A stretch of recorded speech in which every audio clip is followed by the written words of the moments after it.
Hello everyone. In this video we're going to attempt to talk about the basics of Firebase, more specifically Cloud Firestore.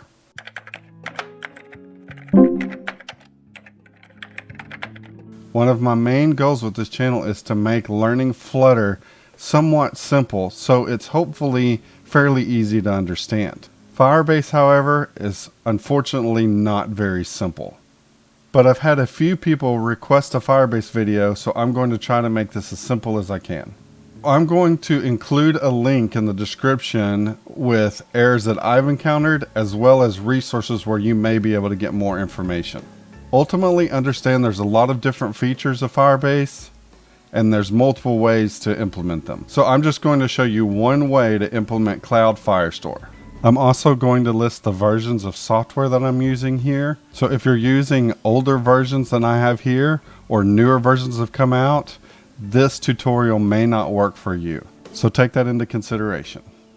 So the first thing we're going to do is create our project. I'm just going to do File, New Flutter Project. Here I'm going to enter Firestore example. Now this organization is going to be very important for this process. If you have a domain for your software or yourself, I would suggest putting it in here, but I think that you can put almost anything in here as long as it's unique. If you do plan on doing a lot of software, it might be safe to just go ahead and get a domain and use it here. You will put the domain extension first, so I'm going to put com.learnflutterwithme here. So I created the project, and for now we can just minimize it or close it. Next we're going to go to firebase.google.com. Once you're there, click on Go to Console over here in the right. If you've never done this before, you'll see this Create a Project button. So let's start with the name for your project. I'm going to name it Firestore Example. I'm going to accept the Firebase terms and hit continue. So this is asking me if I want to put analytics in the app. Since we're just testing Firestore, I'm going to disable this. We'll wait for it to create the project. So once the project is set up, you should see Get Started by adding Firebase to your app. We're going to start with iOS. So click that. So right here, you'll see this iOS bundle ID, which relates to the ID we discussed previously. Probably the easiest way to get this ID is to go into your project, go into iOS, and then right here where it says XC Workspace, if you'll right mouse click on that and do Reveal in Finder, right here, you'll just double click on that to bring up Xcode. So you'll see Runner right here. You can just double click on that. And here's the bundle identifier that we'll use for iOS. So I'm going to copy that, paste it in here, and then we're going to skip these for now. We're just going to click Register App. So now that we're done registering the app, we need to download this Google Service Info file. Make sure that the name hasn't changed. You'll see I have two different versions here. This one will not work. You'll have to use this one. Now what we need to do is we just need to drag and drop this into this runner folder here inside Xcode. So it's actually the second runner folder.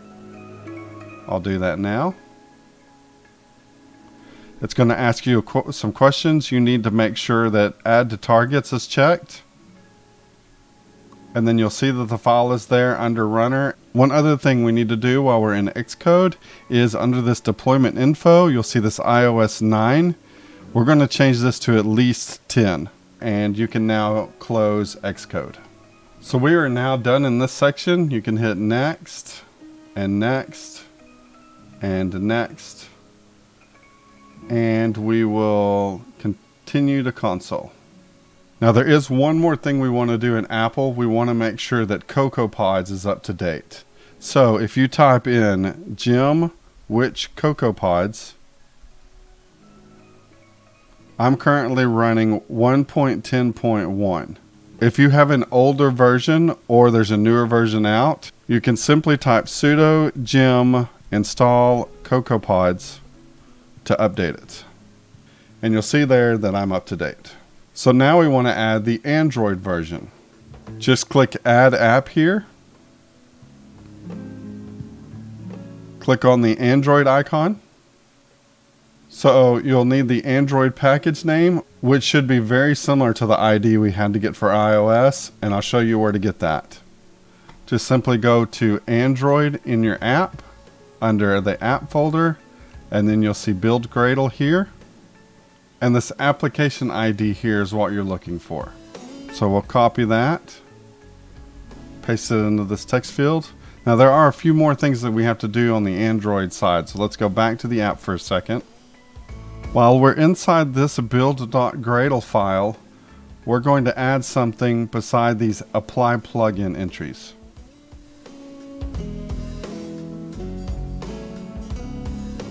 You can now save that one and close it. We're going to go to this build.gradle file here, which is actually under the Android folder. You're going to look for build script and dependencies. We're going to add a line here.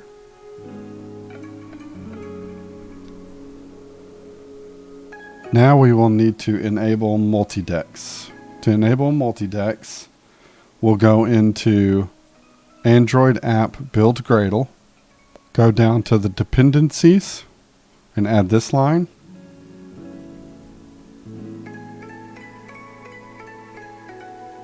And then in Android default config, add this line. Save that file and close it, and we'll move back to the Firebase site. So over here, we're going to leave these two fields blank that are optional. We're going to hit Register App. We're going to download another configuration file.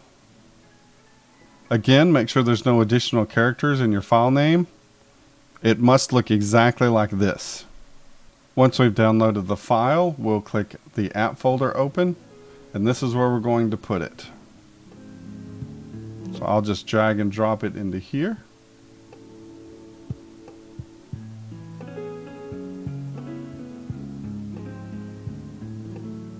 And there we go. So we're going to skip everything else because we've already done that, and we'll continue to console. Now you should see two entries, one for iOS and one for Android. So now we can start installing Firebase actually into our app. I'm going to bring up Terminal. I'm going to type in Flutter Doctor. And you'll see that I'm currently using version 2.2.1 of Flutter. So we'll start by adding Firebase Core. It can also be done from the terminal. You'll just type Flutter pub add Firebase _ core. Hit enter. And then once that's installed, I'm going to type Flutter pub add Cloud Firestore.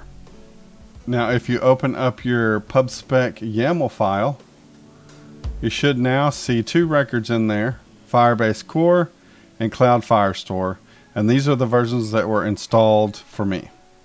Okay, so now we should be ready to start programming. Let's give it a try. In the list view video that I did, I created a grocery list app. The app listed the groceries. You could add groceries and you could remove groceries. But one big flaw was that if you were to close the app, you would lose all of your groceries. So we're going to build that same app today, but we're going to use Firestore to store the groceries. So the first thing I'm going to do is clear all of this out. I'm going to do my main and my run app.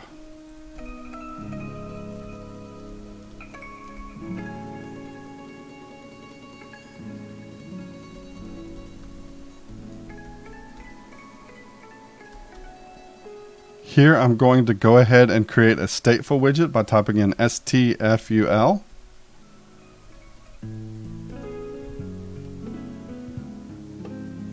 I'm going to put in a material app, a scaffold, and an app bar. I started my iPhone emulator and I'm going to press play. Now there is a chance working with Firestore or Firebase when you first start your emulator that it takes a longer time than normal. Unless you have a serious error, it should run eventually. Alright, after several minutes we have the basic app running in the emulator, but we haven't done anything with Firestore yet, so let's start adding that. So I'm going to import Firebase Core at the top, and I'll go ahead and import Cloud Firestore as well. So in main here we're going to add a few things to initialize Firebase.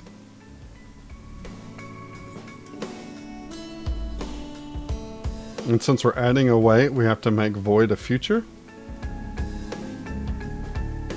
And we need to add async here. In our app bar, we're going to go ahead and add a text field. This is where we're going to enter the groceries that we saved to the list. And I'm going to go ahead and add a floating action button, which we'll use to save the items to the grocery list. So this is what it looks like so far. Let's go ahead and set up our grocery list inside Firebase. So if you closed your browser, you can just go to console again at the top right. And you'll click on your app. Mine's called Firestore Example.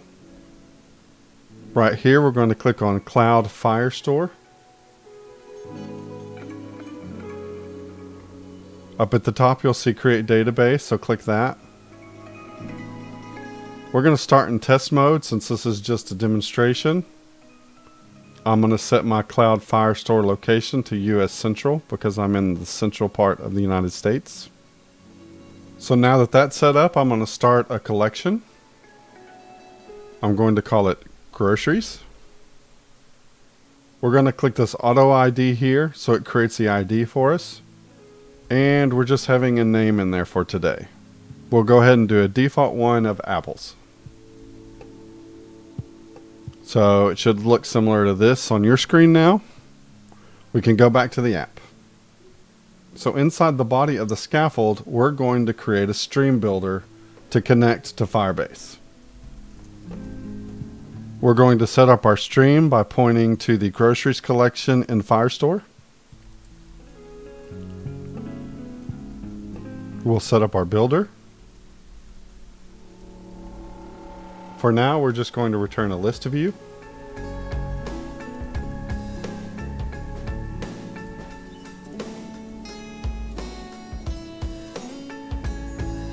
So due to null safety, we get an error here that says the property docs can't be unconditionally accessed because the receiver can be null. We have a few options. We can put a question mark there that says that, you know, there's a possibility that it could be null, but this would fail if it was null. Or we can put an exclamation point that says we guarantee that it's not going to be null. So that should be enough to test this so far. Let's go ahead and do a hot restart. And there we go. We see apples from Firestore. So now let's add the text controller to the text field up here. So when we press save, we can actually add to Firebase. I'm going to go right here to the top of Firestore app state. Inside the text field, I'm going to say controller text controller.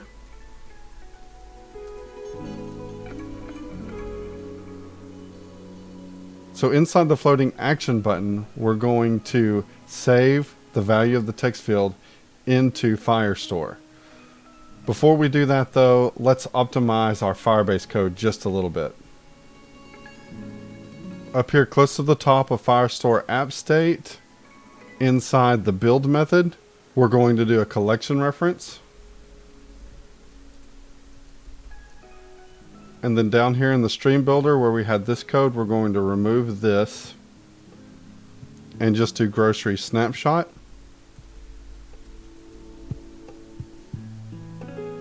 So what that allows us to do is to tap into this groceries to store the value of the text field into Firebase from within the floating action button.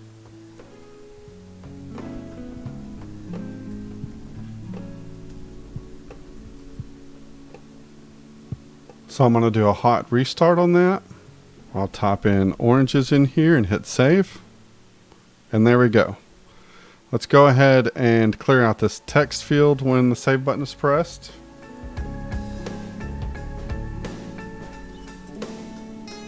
I'll go ahead and type in another fruit.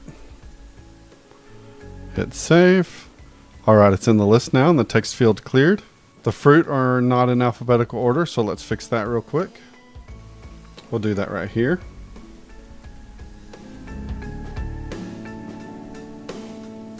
And now they're in alphabetical order. So now when we long press on a list tile, we're going to remove it from Firestore. We'll go down here into the list tile.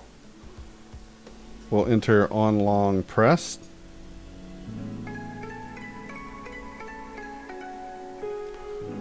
And then we'll type grocery.reference.delete.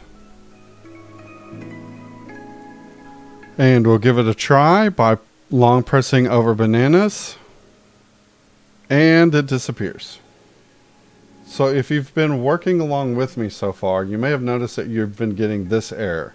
Null check operator used on the null value. The reason you're getting that is because I am saying here that this will not be null. But for a moment, it actually is null. So when you run it, you may even see a red screen for half a second while it's null. You see it there for half a second? We can fix that error by putting an if-then statement that checks for data right here.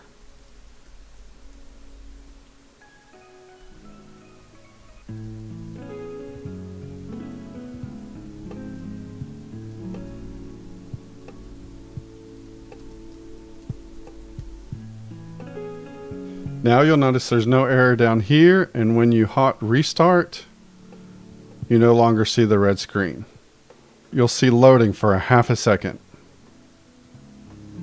Well, I think that's the simplest that I can make this. Hopefully it was clear. Hopefully it was easy to understand. Let me know in the comments if it was or it wasn't.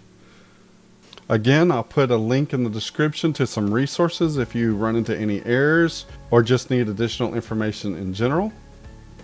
So you might want to check out this video here. And if you'd like to see more of my videos, please consider subscribing. Thanks, and hope to see you in the next one.